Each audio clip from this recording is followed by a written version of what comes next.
Today on Blue 58, the Packers have unveiled new uniforms, and I like them, but they're also driving me crazy. I will explain why. Then we'll get caught up on what's going on in training camp, including some high praise for Eric Stokes. Blue 58! Hello and welcome to another episode of Blue 58, the one and only podcast of thepowersweep.com. I am your host, John Meerdink. Very happy to be with you here for another episode.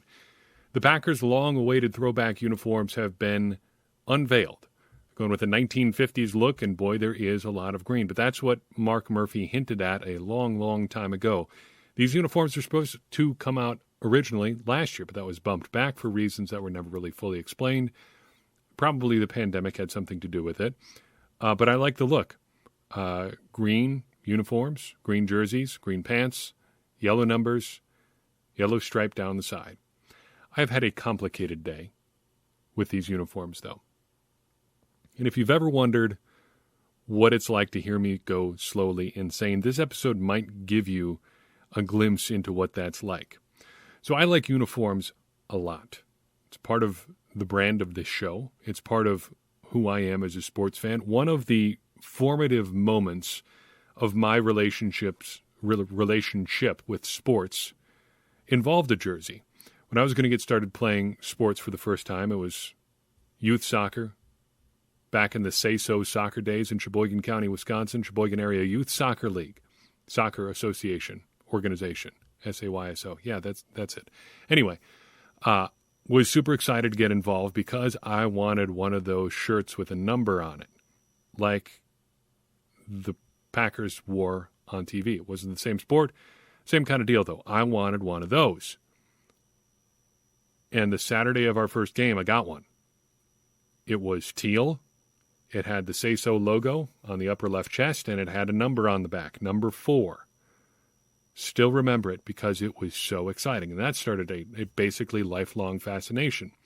A year later, I got my first Packers jersey. It was a Robert Brooks jersey back when they had the 5 stripes on the sleeves. Champion jersey brand. Things have kind of gone from there. And I own more than the average person number of jerseys right now. It is in the low teens, I think. But I like this stuff.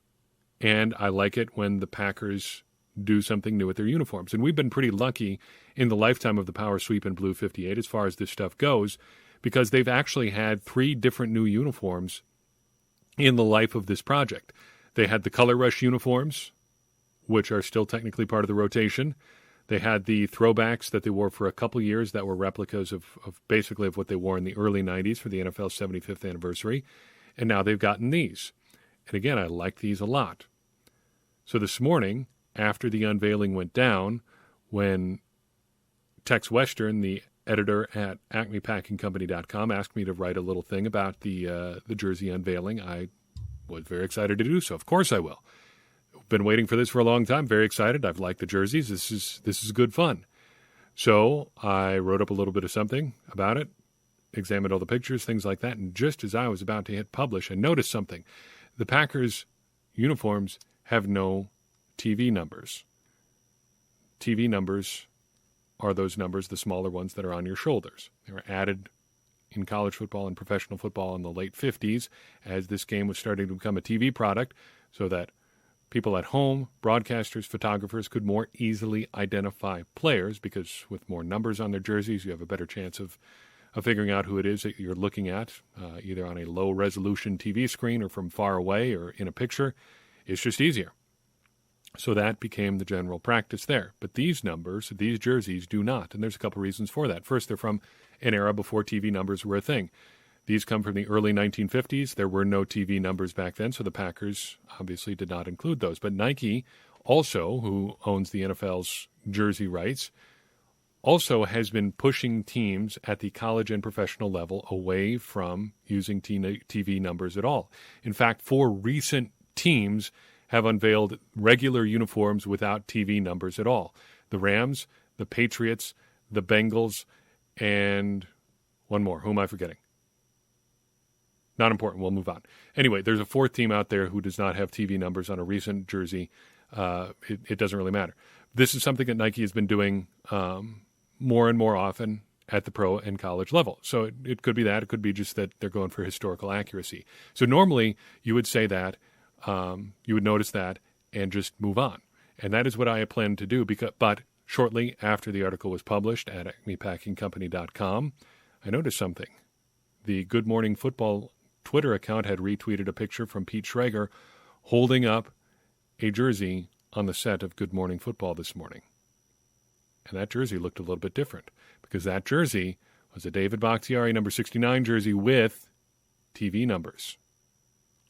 Shortly after that, the Packers released their Pro Shop collection at packersproshop.com, and I noticed that in a couple of the shots of models, specifically modeling hats, there was a gentleman wearing a David Bakhtiari jersey with 69 on the shoulders.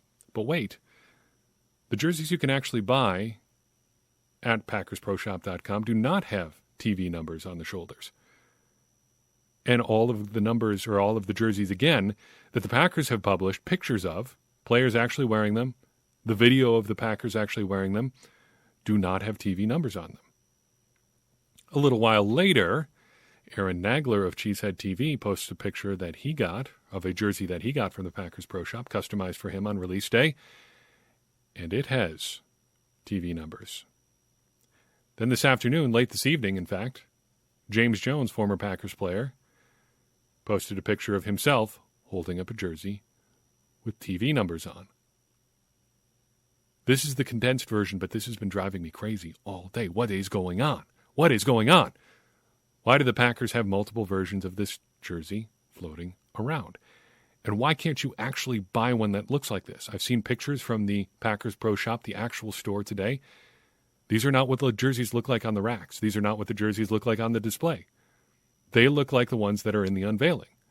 Where did these things come from? I don't know. Why are there promo shots of people modeling, hats and things, wearing jerseys that are apparently not available for sale? I do not know. I'm guessing what is probably in the works here is, or what happened here was something related to the delay. I don't know what. I don't know what that would be, but these jerseys were supposed to come out a year ago. They did not, and now here we are a year later with at least a few aberrant jerseys floating around. It's weird, and it's driving me crazy. It doesn't make me any less excited for the uniforms, though, because it's going to be fun to watch as the Packers wear them when they take on the Washington football team in late October, Week 7. Still, this little tiny nugget is going to drive me crazy until we get an explanation. The worst part is we're probably never going to get an explanation unless the Packers want to come out and say, yeah, we messed up here. These jerseys floating around are not supposed to exist, but we'll see. It's fun.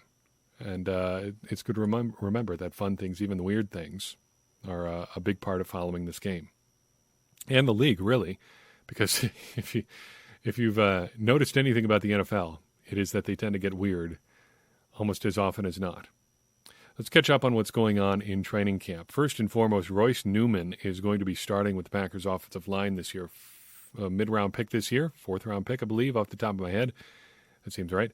But I'm really excited about this in particular, regardless of where he was drafted, because my concerns with the interior offensive line are pretty well documented. I think if there is a weak spot in this offensive line, it's going to be the interior with inexperience and things like that, more so than the outside. You've got David Bakhtiari coming along sooner or later. You've got Elton Jenkins, who has shown that he can play both left and right tackle. And you've got Billy Turner, who is solid, if not spectacular. The inside, though, you've got rookie Josh Myers at center, and then a cavalcade of competing characters at both left and right guard. Ideally, Elton Jenkins would be holding down one of those spots, but he is currently moonlighting as left tackle. So, here we sit. But I think getting Royce Newman in the mix helps a lot of things. First, he's a big guy. Secondly, he's a really athletic big guy. Neither of those are bad things to have around. And just getting one more legitimate competitor in the mix increases your odds of finding somebody who can do the job. So you've got Lucas Patrick trying to fight for one of those two jobs. You've got Royce Newman now. You've got John Runyon Jr., and you've got Ben Braden. They're really high on a bunch of those guys. John Runyon did not have a good go-round last time, but he's trying it his best at left and right guard. And Trying a little bit at center, too. We saw some of that Saturday night. Lucas Patrick, apparently the number 2 center right now, has been snapping more regularly there, but who knows how that sorts out. Ben Braden is one of the most praised players by the Packers coaching staff. And, of course, Newman now is getting a chance to run with the ones. If he does end up starting this year, if he does end up starting in Week 1, it would be the first time since 2006 that the Packers had started 2 rookies on the offensive line in their opening game. You know who they were? Jason Spitz and Tony Mall. Didn't give you a long time to guess there. I'm figuring you probably didn't guess that. Don't worry, I didn't get it either. But both of them were drafted that spring and ended up starting for the Packers in Week 1 in 2006. Honestly, this might be the preferred lineup right now. Newman and somebody else at the guards, Helton Jenkins at left tackle, Myers at center, Billy Turner at right tackle. If I had my druthers, I think I'd prefer Billy Turner at guard, but ultimately I think what I want for him is to play one position and stick there. Just get a chance to stick at one position all season long. And ultimately, if they leave him at tackle and just use Dennis Kelly as a depth piece, I think I'm fine with that. I think without comparing their performance on the field, I kind of think I'd prefer to have Newman ahead of Patrick, even if you've got to take your early season lumps. I like his length. I like his athleticism. That seems like an upgrade to me. You may end up taking some early season lumps there, but if Newman can jump into the starting lineup and figure it out after a couple weeks, I think that's a net win. Then that leaves us with John Runyon or Ben Braden at the other guard spot, or Lucas Patrick, I suppose. And if it comes down to Runyon or Braden, I don't know if I have a preference there. Runyon did appear to struggle a little bit at left guard last Saturday. We'll see. One game does not an evaluation make. And again, Lucas Patrick is also getting some looks at center, so it looks like he has a job whether or not he wins one of the guard spots. Next up, we got to talk Kabion Ento again. It sounds like he's having a couple solid practices here, making plays against the Jets in open practice this week. If he can lock down a spot, that might be it at corner. We've got Jair Alexander and Eric Stokes for sure. Kevin King, a lock as well. Chandon Sullivan, you got to like his chances. If the Packers keep fifth-round pick Shamar John Charles around as well, that's 5 corners. Beyond that, kind of looks like Kabion Ento might be the guy. Kadar Holman is a little bit more athletic in terms of pure speed and stuff like that. But Ento has that great leaping ability, and he looks plenty fast when he's running with receivers on the field. So if he can do anything in special teams, that might be it. Unless the Packers keep 7 corners, that group of 6 might be it. Alexander, Stokes, King, Sullivan, John Charles, and Ento. Kevin King honestly kind of looks like the odd man out here. Jair Alexander is Jair Alexander. Stokes, the first rounder. Sullivan, the best slot corner. John Charles, the backup slot corner. Kabion Ento, guy coming on strong with great athletic ability. I think Isaac Yiadom probably doesn't make it still. If they do keep 7, he's probably it, just given his special teams acumen. There would be some ripple effects at safety, though, if the Packers do keep 7 corners, because it doesn't seem like they would keep 6 safeties in addition to 7 corners. That would give them 13 defensive backs, which would be a bit of a historical outlier. So who knows? Maybe this tightens up the corner or the safety battle a little bit too. It bears keeping in mind how these things are related. Next headline we got to talk about is apparently Aaron Rodgers doesn't really want Clay Matthews. This made some waves last weekend. Aaron Rodgers, Randall Cobb, and others posting on Instagram to, quote, bring him home with a picture of Clay Matthews. But he says this week, quote, Friday night I was with David Bakhtiari and his lovely fiancée, Frankie, and the Cobbs, and we had a question about Clay that came up because Clay just moved from California, so we got Clay on FaceTime. Those conversations turned into a social media post. There hasn't been, I think, a big push from any of us to sign him. We didn't even talk ball. We were mostly just BSing with him, had a good conversation. He's a big farmer now, kind of like Jordy. He's probably got that strength to play, but I don't think he's thought about football for a while, end quote. Okay, whatever. I guess this is our life now. As far as actual player news, Jordan Love does not look like he is going to play this Saturday. Matt LaFleur did not sound optimistic talking about him this week. Disappointing for us, disappointing for Love, obviously, but that's just the way it is. Sometimes these things happen. It reminds me a little bit of some early career struggles that Brett Hundley had. He was good in his first preseason, but hurt basically the next 2 years and didn't get a good look from the coaches for a while. Sometimes that happens. It's a bummer, but it is occasionally unavoidable. The real bummer here is that Jordan Love is not getting game speed reps with any level of the Packers offense. Not the ones, not the twos, not the deep scout team guys. It's a problem. You can't really pretend otherwise. But it has happened. The Packers will find a way to deal with it. Eric Stokes is getting some positive reviews. There have been some struggles for him. He's been a little bit up and down through camp so far.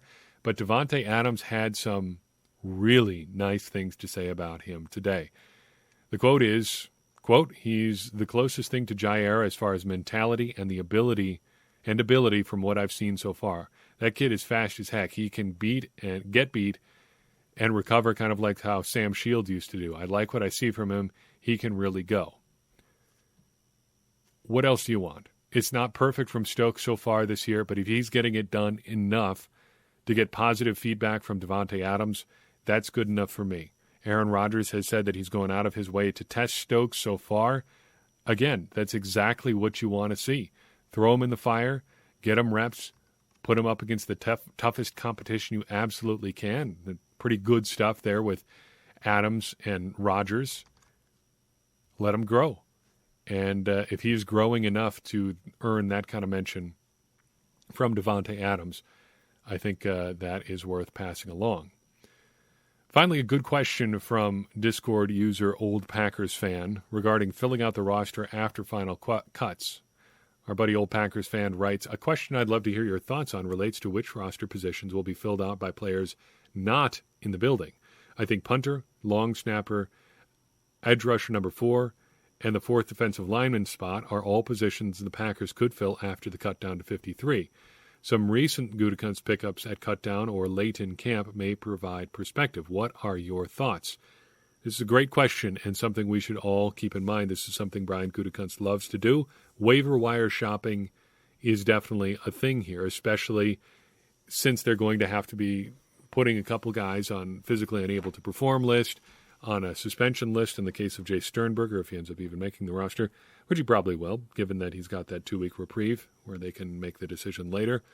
But they will probably go waiver wire shopping. The odds of getting a guy who's going to be a big contributor are probably pretty slim. But I think Old Packers Fan has identified a couple positions here, specifically that 4th edge rusher spot and the 4th defensive lineman spot, or maybe even a 5th defensive lineman spot, where the Packers could be looking to add somebody who's not in the building. I don't have specific names in mind here. That is a super hard thing to predict, but you can look at some archetypes, I think, to be sure. One thing I would remind you of is Brian Gutekunst's preference for super athletic depth at running back. So we've jokingly called it the Christian Michael Action Star Memorial number 3 running back spot. But it's guys that are built like action stars from the 80s. You look at a guy like Christian Michael, and I know that's the Ted Thompson era, but Gutekunst has broadly carried this over as well. He's a sawed-off dude, big biceps, super athletic, and that's kind of where Gutekunst has tried to go with that 3rd or 4th running back spot. That is probably not going to happen this year, but it's that type of player that Gutekunst likes to bring in, super elite athletes.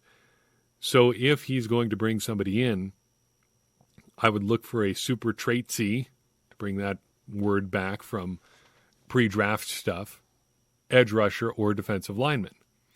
Punter is a possibility. Long snapper is a possibility, but I think they're probably going to try to keep the battery together there if they can. And given that Ryan Winslow's been cut and Joe Fortunato has been cut, and they've just got Crosby and Molson left of their specialists, I don't know if they're going to try to turn that over unless they have a reason to from Bradley or Scott at this point. If they play really poorly in one of these next 2 games, then you might see something. But outside of that, I think it's it's probably going to be one of the two incumbents for now. But it could be an edge rusher, it could be a defensive lineman, but look for the super-duper athletes getting cut, and you might have a clue as to who could end up in Green Bay. Let's talk blood, sweat, and chalk. We have arrived at Chapter 17. I think I've said this incorrectly a couple times in terms of what number chapter we're on, but we are now at Chapter 17. It feels like we've been at 17 for a while, though. So, Chapter 17 focuses on the famous Buddy Ryan 46 defense. Overall impressions of this chapter, this might be the purest example, even including some of the things that we've talked about on offense, of figuring out a system to utilize the talent you have. Buddy Ryan sits down in Chicago and says, all right, we got some quick defensive linemen, we got some good linebackers, and we've got this absolute madman in Doug Plank, who's too small to play linebacker, but he's maybe too slow to play safety, but he's absolutely nuts, and he will do anything you ask him to do. How do we put all that together and make a defense? Well, what you do is you take that safety, make him a small, fast linebacker, and just tell him to cause trouble however you can. That's the 46 defense in a nutshell. I thought it was interesting to note Ryan's involvement with the Jets defense in Super Bowl III. You don't hear much about their defense, but they did manage to hold Johnny Unitas to single-digit points. You hear a lot about Joe Namath's guarantee, but that's pretty much it as far as the Jets in Super Bowl III. Interesting connected to that, I don't know exactly how rare, but it's got to be pretty rare for an assistant like Ryan to win 2 Super Bowls 17 years apart and not have gone on to be a head coach already in that span. That's what Ryan did. He won Super Bowl III with the Jets, and then he won Super Bowl XX with the Bears. That's a pretty big span. Almost a generation, and he still had not earned the top job there. He also ended up in Minnesota for a short span, but reading between the lines of this chapter and some of what I know outside of how Bud Grant operated as a coach, it's easy to see why he didn't work out in Minnesota, and it's probably good for everybody else that he didn't. Grant's teams had a reputation for being notoriously simple and predictable. In fact, a big reason that the Kansas City Chiefs won their Super Bowl against the Vikings was that they basically knew what Minnesota was going to run before they were running it on offense. There's a big reason that they went on to lose that Super Bowl and a bunch of others. But somebody running a super simple scheme that's based on discipline and execution, to you, does that sound like somebody who'd mesh with someone that Tim Layden describes in this chapter as almost a mad scientist, a guy who likes to constantly be tinkering and working with his schemes and figuring out, okay, let's try this time, let's try this another time? You can kind of see why that might not work out. In terms of the defense itself, the 46 is an absolute relic, but you can see the principles still at work in the NFL today, if not the actual defense. So think about it. The goal of the 46 basically is to bring more pressure than the opposing team can block. So back then, back in the 80s, opposing offenses were playing heavy packages a lot. 5 linemen, a tight end, 2 tight ends, a tight end, and a fullback. A lot of blockers in action for the offense. So if you want to get to the quarterback, you got to bring a lot of guys.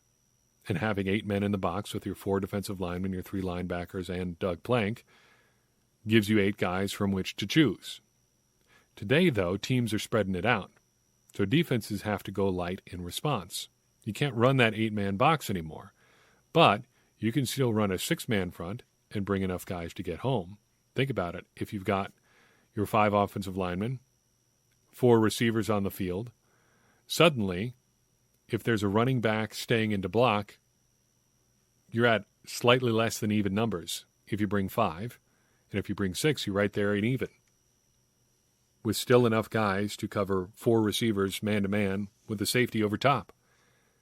That's basically the principle that was at play in the 46. And if you run a 5-man front, like Joe Barry or Brandon Staley or Vic Fangio tends to do, if you use your rushers creatively, you can at least get to even numbers rushing against the offensive line. That is basically what the 46 was trying to do. Finally, in terms of Packers connections, we've got a doozy today. A little bit of a stretch, but stay with me. So Layden brings up Buddy Ryan's bounty program. You know who played under Buddy Ryan in Philadelphia? A guy named Reggie White. You know who ran something similar to a bounty program in Green Bay? It was Reggie White. Wasn't a bounty program per se, but it was called Smash for Cash. Listen to this description from his autobiography, In the Trenches. Quote, my paycheck for the 1996 playoff game against the 49ers was $13,000, but I only kept a little of it. The rest of it went to my teammates. For a couple years, the Packers players had been running an incentive program. We all contributed to a fund for the players who made big plays. When the fund ran out of money near the end of the season, Sean Jones and I kicked in some extra cash to keep it going. The newspapers called it Smash for Cash and claimed that we were paying for a bounty on bone-crushing hits. That wasn't it at all. We were rewarding big plays, not big hits, a practice that the NFL had okayed, and that is no different from a quarterback buying gifts for the offensive linemen who do a good job of keeping him alive in the pocket. Did the money motivate us to play harder? I don't know. All I know is that the only money I made on the 49ers game was the $500 I earned for a takedown I made on Steve Young. End quote. Just a little bit of an interesting twist filtering out from the Buddy Ryan defense all the way to Green Bay, courtesy of one of its greatest players of the era.